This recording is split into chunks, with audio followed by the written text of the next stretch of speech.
आज हम पढ़ने वाले हैं दोस्तों यूपीएससी और पीसीएस के लिए बहुत ज़्यादा इंपॉर्टेंट इकोनॉमिक्स को जब तक आप बेसिक से स्टार्ट नहीं करेंगे तब तक वो आपके लिए हेल्पफुल नहीं होगा, कारगर नहीं होगा। आप डायरेक्ट संजीव वर्मा और रमेश सिंह की किताबों को जा करके उठा लेते हैं, आपको टेक्निकल चीज़ समझ नहीं आता, आप डिमोटिवेट हो जाते हैं। इसीलिए इकोनॉमिक्स को देखा जाए तो ये हिस्ट्री, पॉलिटी, ज्योग्राफी से अलग है थोड़ा, ठीक है। इसमें कुछ टेक्निकल वर्ड होगा और इसको बहुत बेसिक से समझेंगे तब हम आगे जा करके समझ पाएंगे, है ना। क्योंकि इकोनॉमिक्स में पकड़ सभी विद्यार्थियों की शुरू से होती नहीं है ना।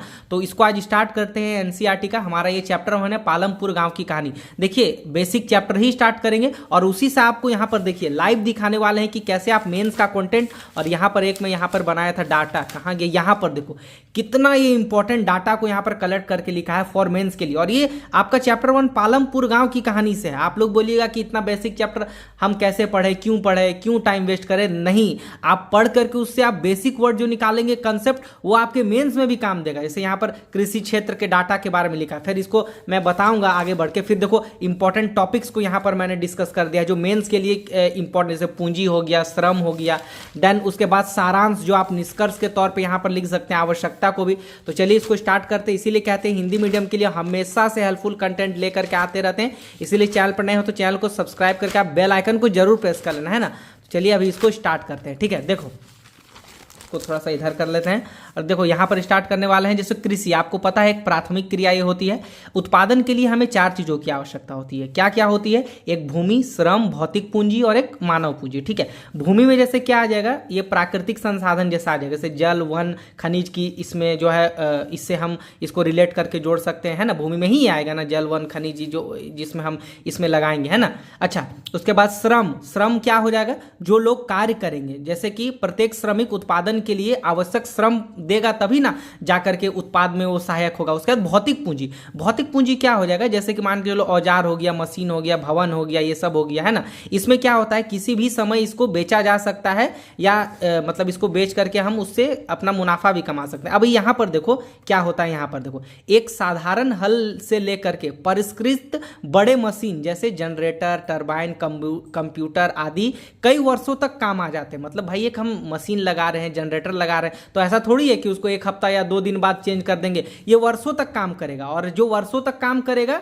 ज्यादा समय तक, उसी को हम एक अस्थाई पूंजी बोल सकते हैं, ठीक है ना। अच्छा, यहां पर अस्थाई पूंजी किसको कहेंगे? जैसे कच्चा माल हो गया, नगद मुद्रा हो गया, जिसकी अब आप एक फैक्ट्री लगा रहे हैं तो आपको कच्चा माल की आवश्यकता आपको डेली होगी, ठीक है। नगद पैसा का मुद्रा की भी जरूरत आपको डेली पड़ सकती है, इसीलिए हमेशा इसकी आवश्यकता होती है। इसीलिए अस्थाई पूंजी, और ये सब जो बड़े बड़े मशीन वगैरह ये सब हो गए एक स्थायी पूंजी है। तो ये सब वर्ड जानना बहुत जरूरी होता है, ठीक है। उसके बाद देखो जब उत्पादन में हमें किन किन चीजों की आवश्यकता होती है जो इंपॉर्टेंट है, जैसे भूमि, श्रम और पूंजी। अब देखो इन तीनों को, मतलब कि इन तीनों का संयोजन और संगठित करके जो हमारा निकलता है वो उत्पाद कारक निकलता है, ठीक है। उत्पाद कारक मतलब कि भूमि, श्रम, पूंजी का संयोजित संगठन ही हमारा उत्पादन कारक कहलाता है। तो ये बहुत इंपॉर्टेंट टॉपिक है, इसको जरूर आप जो है दूसरों के साथ भी शेयर करना एंड सब्सक्राइब कर लेना। हिंदी मीडियम से इकोनॉमिक्स के लिए बहुत ही हेल्पफुल कंटेंट आपके लिए लेकर के आते रहते हैं, और सभी सब्जेक्ट का भी, ठीक है। अच्छा, यहाँ पर एक टॉपिक को देखते हैं, बहुत इंपॉर्टेंट है। भूमि स्थिर होती है ना। भूमि क्या होती है? स्थिर होती है, और कृषि के लिए इसे खींचकर बड़ा नहीं किया जा सकता। देखो भाई, अब हमारा एक भूमि है तो उसमें हम खेती कर सकते हैं, तो उसमें हम नए नए टेक्नोलॉजी का यूज कर सकते हैं, लेकिन भूमि को तो हम खींच करके लंबा या बढ़ा तो नहीं सकते हैं ना। पालमपुर एक गांव है, मतलब ये काल्पनिक गांव है, उसमें 75% लोग कृषि पर अपनी आजीविका करते हैं। पालमपुर का एक गांव का यहाँ काल्पनिक तौर पे जिक्र किया गया है, आप अपने गांव को भी इससे रिलेट कर सकते हैं, ठीक है। अच्छा देखो, इसी भूमि पर ज्यादा उत्पादन और नई तकनीक और जो है नए प्रकार की बीज का प्रयोग करके ज्यादा पैदावार हम कर सकते हैं। उसी से जो है आया हरित क्रांति, मतलब कि कम भूमि पर ही ज्यादा तकनीक का और अच्छे प्रकार के बीज का, कीटनाशक का प्रयोग होगा।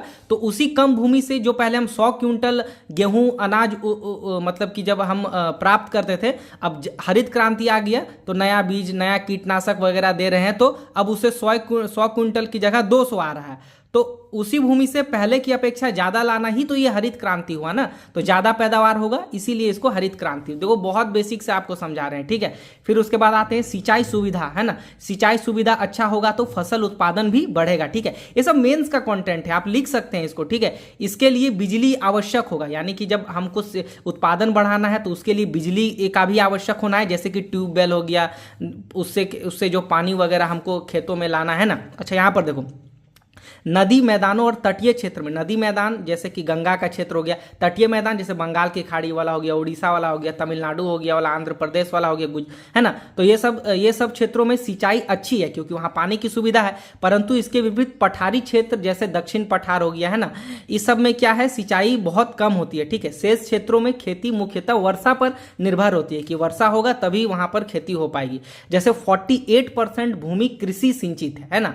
भारत में अगर देखा जाए तो 48% भूमि कृषि द्वारा सिंचित है, यानी अच्छे से सिंचित है। लेकिन अभी तक 52% ऐसा भूमि है जो सिंचाई की व्यवस्था वहां पर नहीं हो पाई है, ठीक है, सुविधा नहीं है। तो इसको आप मेंस में लिख दोगे, क्योंकि मेंस में आप ये डाटा दोगे ना तो उसको भी लगेगा कि हाँ भाई एक टॉपिक का डाटा दिया गया है तो उससे मार्क्स भी अच्छे मिलेंगे, है ना। सरकार इसके लिए कई योजना भी चला रही है ना, जैसे नदी जोड़ो योजना, ये सब। तो ये सब योजना भी आप पढ़ लीजिएगा ना, तो लिख दीजिएगा तो बहुत अच्छा आपको अंक मिलता है, ठीक है।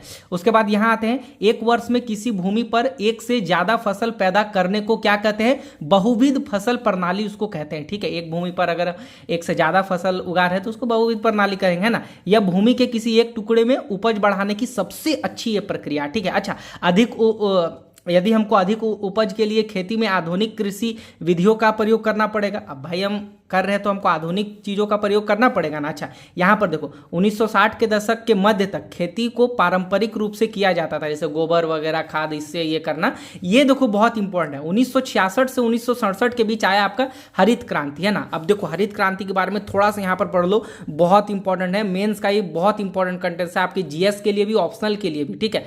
जैसे देखो हरित क्रांति आया इस टाइम, है ना, कृषि उत्पादन इसमें बढ़ गया, अधिक उपज वाले बीज जैसे HYB वाले चावल एवं गेहूं की खेती करने के तरीके सुविधाएं जो है हमारे सामने है। HYB मतलब एक बीज होता है, ये इससे क्या होता है ना कि चावल और फसल इससे बहुत जल्दी उगता है, ठीक है। तो ये भी एक हरित क्रांति का एक ये था, है ना। अच्छा, जमीन के उसी टुकड़े पर पहले की अपेक्षा ज्यादा फसल अब होने लगा इस प्रकार की बीज से, ठीक है। लेकिन उसमें समस्या क्या आई, इसको आप पढ़ो। लेकिन उसमें समस्या ये आई कि इसमें ज्यादा पानी की आवश्यकता होने लगी, रासायनिक खाद की इसमें मांग बढ़ गई, कीटनाशकों का प्रयोग हो गया। लेकिन इसका जरूरत तो बड़े किसान कर लेते थे, ठीक है, मंझोले किसान और बड़े किसान कर लेते थे, लेकिन गरीब और सीमांत किसान इसका उपयोग नहीं कर पा रहे थे, ठीक है। अब भाई अब कृषि क्रांति में जैसे ट्रैक्टर आया तो गरीब किसान तो ट्रैक्टर नहीं खरीद सकता ना, या पानी की उतना सुविधा वो नहीं कर सकता है ना दूर से। इसीलिए क्या हुआ, इसीलिए भारत में आप देखिएगा इन राज्यों द्वारा इसका अच्छा से उपयोग किया गया। जब हरित क्रांति आया तो सबसे पहले यहीं पर स्टार्ट हुआ था, जैसे पंजाब, हरियाणा और पश्चिमी उत्तर प्रदेश, खास करके पंजाब और हरियाणा में हरित क्रांति की शुरुआत हुई थी। तो इसको आप स्टार्टिंग में भी लिख सकते हैं, है ना, क्योंकि यहाँ के लोग संपन्न भी थे और थोड़ा पैसे भी थे इनके पास, है ना। अच्छा, आधुनिक कृषि के लिए परिवर्तन क्या क्या है इसको देख लो, मेंस के लिए बहुत इंपॉर्टेंट है, ठीक है। जैसे यहाँ पर देखिएगा इंपॉर्टेंट टॉपिक है ये, ठीक है। जैसे आधुनिक कृषि के लिए हमको अगर परिवर्तन करना है तो अधिक उपज वाले बीज जैसे HYB बीज का प्रयोग, सिंचाई के लिए जैसे नहर हो गया, पंप सेट हो गया, बांध हो गया, ये व्यवस्था करना पड़ेगा। बिजली, ट्रैक्टर आदि हो गया का प्रयोग हमको करना पड़ेगा। कीटनाशक एवं उर्वरक का प्रयोग करना पड़ेगा आधुनिक कृषि प्रणाली के लिए, ठीक है। और ये बहुत बेसिक NCERT का नोट्स है। और देखिए मैं आपको कितना अच्छा से, यहाँ तो बहुत मेहनत लगता है दोस्तों, आपको बता रहे 2 घंटा उसको देना पड़ता है एक चैप्टर में, तब जाकर के इतना मतलब नोट्स बना पाते हैं। तो आप सब्सक्राइब जरूर कर लेना, ठीक है ना। अच्छा, इससे क्या होता है, उत्पादन ज्यादा बढ़ जाता है। मेंस के लिए एक बहुत इंपॉर्टेंट कंटेंट यहाँ पर देख लो, लिखा है मैंने, भूमि एक प्राकृतिक संसाधन है, अतः इसका सावधानी पूर्वक जो है हमें प्रयोग करने की आवश्यकता है, ठीक है। अब देखो रिपोर्ट के अनुसार क्या कहा गया है कि आधुनिक कृषि विधियों ने प्राकृतिक संसाधनों का आधार का अति उपयोग किया है, यानी प्राकृतिक संसाधनों के आधार का अति उपयोग कर दिया है, ठीक है। और अनेक क्षेत्रों में हरित क्रांति के कारण उर्वरकों के अधिक प्रयोग में मिट्टी की उर्वरकता कम हुई है। तो इसको आप थोड़ा नुकसान में भी इसको लिख सकते हैं, क्योंकि अगर मेंस में अगर पूछ दिया कि हरित क्रांति तो आया लेकिन उसके कुछ नुकसान भी हुए, तो उसको भी आप लिख सकते हैं, क्योंकि आप जब तक बेसिक नहीं पढ़िएगा तब तक आप एडवांस में कैसे जाइएगा। इसीलिए बेसिक पढ़ना बहुत जरूरी है, और ये तो और इंपॉर्टेंट है ये पेज, ठीक है। इसके अतिरिक्त नलकूपों से अगर सिंचाई होने लगा ज़्यादा, नलकूपों से क्या होने लगा, सिंचाई के कारण क्या होने लगा, भूमि जल के सतत प्रयोग से भौम जल का स्तर कम हो गया। यानी हम बोरवेल करके पानी निकालने लगे तो भौम जल की कमी हो गई। सतत मतलब आने वाले टाइम के लिए भी, वो जो हमारी पीढ़ी जो आएगी उसके लिए भी कम हो जाएगा, है ना। मिट्टी की उर्वरकता में भौम जल कई वर्षों तक बनते हैं, पुनर्जीवित करना इसको बहुत मुश्किल होता है, ठीक है। क्योंकि आप कोयला देखो या जल देखो, एक बार ये बनता है, बहुत हजारों सालों में बनता है, ठीक है। इसको लगना फिर बहुत ये होता है, ठीक है। इसीलिए कृषि का भावी विकास सुनिश्चित करने के लिए हमें पर्यावरण की देखभाल करना बहुत जरूरी है। जैसे इससे मृदा अपरदन भी होने की संभावना बढ़ गई। आप कोयला देखो ना, हजार लाखों करोड़ों वर्ष बाद बनता है, एक बार खत्म हो जाएगा तो थोड़ा ना वो बन जाएगा। इसीलिए नवीकरणीय संसाधन पे हमें ज्यादा ध्यान देना पड़ेगा। अच्छा, मेंस के लिए ये डाटा देखो कितना अच्छा लाया है। ये जनगणना देखो 2011-12, देखो आपको 2011-12 का ही अभी जनगणना देना है, ऐसा नहीं कि अभी जो आएगा, क्योंकि अभी तक यही जनगणना हमारे पास, ये 2011-12 का जनगणना है और ये रिपोर्ट 2017 का है, ठीक है। मतलब कि ज्यादा तो पुराना है नहीं। जैसे यहां पर देखो कृषि क्षेत्र को दर्शाया गया है, बहुत इंपॉर्टेंट है, बहुत इंपॉर्टेंट है। अगर आप इसको मेंस में थोड़ा सा याद करके आप इसको लिख दी रहे तो मैं गारंटी देता हूं प्लस मार्क्स आपको बहुत ज्यादा मिल जाएगा यहां से, ठीक है। जैसे ये कृषि क्षेत्र है और ये कृषकों की संख्या, यहां पर देखो कितना असमानता है। 55.4% यहां पर कृषि क्षेत्र में मात्र 15% लोगों का दबदबा है, सोचो। और यहां पर 44% कृषि क्षेत्र में 85% लोगों का भीड़ है। तो कितना यहां पर असमानता को यहां पर दिखाता है। आप यहां पर दर्शा सकते हैं, जैसे कि ये मंझोले और बड़े किसान हैं जिनके पास 2 हेक्टेयर से ज्यादा भूमि है, और 85 जो छोटे किसान थे इसके पास 2 हेक्टेयर से भी कम है। तो ये क्या दर्शाता है भाई, तो ये भारत में असमानता को दर्शाता है। भू सुधार कानून के बाद भी यह असमानता है, तो ये बहुत खराब है ना। तो इसके लिए भी आप रिपोर्ट तैयार करके लिख सकते हैं ना, तो कितना अच्छा ये हो गया, है ना। देन आते हैं श्रम की आवश्यकता को हम पढ़ते हैं। भूमि के लिए दूसरा सबसे ये ज्यादा आवश्यक कारक है श्रम, ठीक है। खेती में बहुत ज्यादा परिश्रम की आवश्यकता होती है। भूमिहीन मजदूरों को केवल मजदूरी ही मिलती है जो बड़े जमींदार की भूमि पर कार्य करते हैं। पहली समस्या ये तो बेचारे भूमिहीन मजदूर होते हैं, काम नहीं मिलता है, ईमानदारी से इन लोगों को मेहनताना भी नहीं मिलता है, स्पर्धा अधिक होती है। भाई अगला अगर 400 में कर रहा है तो दूसरा 200 में कर देगा, तो मजबूरन उसको काम करना पड़ता है ना। तीसरा स्थान पर आता है पूंजी। खेती के आधुनिकीकरण के लिए बहुत ज्यादा ये पूंजी बहुत आवश्यकता होती है, ठीक है। अब भाई हमारे पास पूंजी नहीं रहेगा तो हम ट्रैक्टर कहाँ से लाएंगे, खाद कहाँ से कर देंगे, ट्यूबवेल कहाँ से सेट करेंगे, है ना। छोटे किसान को पूंजी के लिए जो है कर्जा लेना पड़ता है, मतलब उधार लेना पड़ता है ना। कहाँ से, व्यापारियों से, साहूकार से उधार लेना पड़ता है। और कर्ज चुकाने में असक्षम होता है तो उसकी जो है जमीन भी जो है हड़प ली जाती है। इसलिए सीमांत एवं छोटे किसानों की समस्या उत्पन्न हो जाती है। सीमांत मतलब जो छोटे किसान होता है उसको, है ना। बड़े किसान के पास अधिशेष अधिक होता है। अधिशेष का मतलब समझे कि मान के चलो वो खेती किया, ठीक है। अब खेती करने के बाद जितना वो खाने के लिए उसको जितना मिल गया और जो बच गया उसको बेच दिया, वही ना अधिशेष हुआ। तो बड़े किसानों के पास तो भाई अधिशेष ज्यादा होगा तो बाजार में बेच के पैसा कमा लेगा। गरीब के पास तो कम जमीन भी है तो बचेगा ही कहाँ, तो कहाँ से बेचेगा, है ना। तो ये सब मेंस का बहुत अच्छा कंटेंट है, इंटरव्यू में भी ये सब आप बता सकते हैं, ठीक है। जबकि गरीब किसान के पास ये तो मैंने बता दिया, है ना। उसके बाद आते हैं गैर कृषि उत्पादन कार्य भी। अगर जो गरीब किसान है जिनके पास जमीन नहीं है तो गैर कृषि संसाधन भी अपना सकते हैं। जैसे एक डेयरी जो है ये फार्म हो गया, है ना। जैसे जिसको हम श्वेत क्रांति भी बोलते हैं। जैसे जिनके पास भूमि कम है वह जानवरों को पाल करके भी दुग्ध उत्पादन से अपनी आजीविका चला सकता है। लघु स्तरीय विनिर्माण उद्योग का उदाहरण कर सकता है, कुटीर उद्योग कर सकता है जो एक गैर कृषि कार्य है। फुटकर व्यापारी, जैसे फुटकर व्यापारी किसको बोलते हैं, जो शहर से सामान ला करके गाँव में बेच करके अपनी आजीविका कमाते हैं, ठीक है, जो गांव में अपने दुकान होते हैं ना।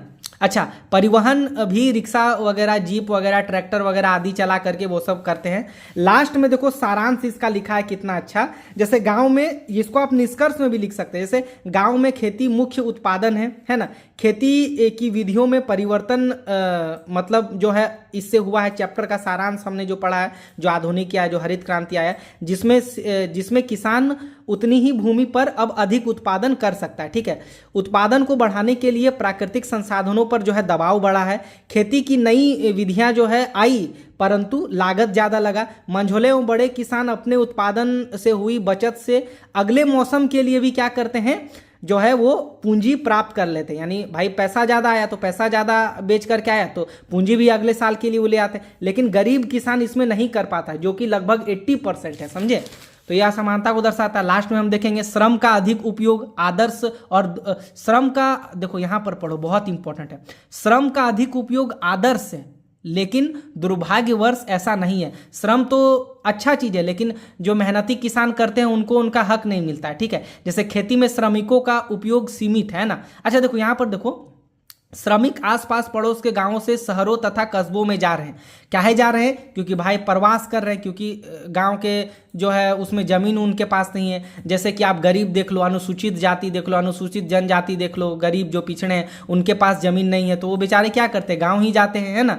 तथा जो है यहाँ पर कुछ ने गाँव में गैर कृषि कर दिया। अब जिसके पास नहीं है वो गैर कृषि संसाधन अपना लिया। अब इसमें आवश्यकता क्या है उसको अच्छे से पढ़ो। आवश्यकता इसको मेंस में आप लिख सकते हैं, जैसे कर्ज ब्याज की दर कम हो, है ना, और सही टाइम पे वो उपलब्ध हो, ताकि बिना बचत वाले लोग भी गैर कार्य कृषि कर सके। जैसे कि मान के चलो कर्ज कम होगा तो वो खेती तो करेगा ही, है ना, उसको मिल जाएगा बीज खरीदने के लिए। बिना बचत वाले लोगों के पास गैर कृषि कार्य भी वो कर लेगा, सरकार उसको लोन देगी। तो गैर कृषि कार्य के लिए आवश्यक बाजार हो, जहां पर वो अपना वस्तुएं एवं सेवाएं बेच सकें, है ना। और उसके बाद लास्ट में परिवहन का विकास हो। जब तक परिवहन नहीं होगा तब तक हम कैसे कृषि का जो है विकास कर सकते हैं। तो कितना अच्छा ये टॉपिक जो है हमने लगभग कम टाइम में रिवीजन कर लिया।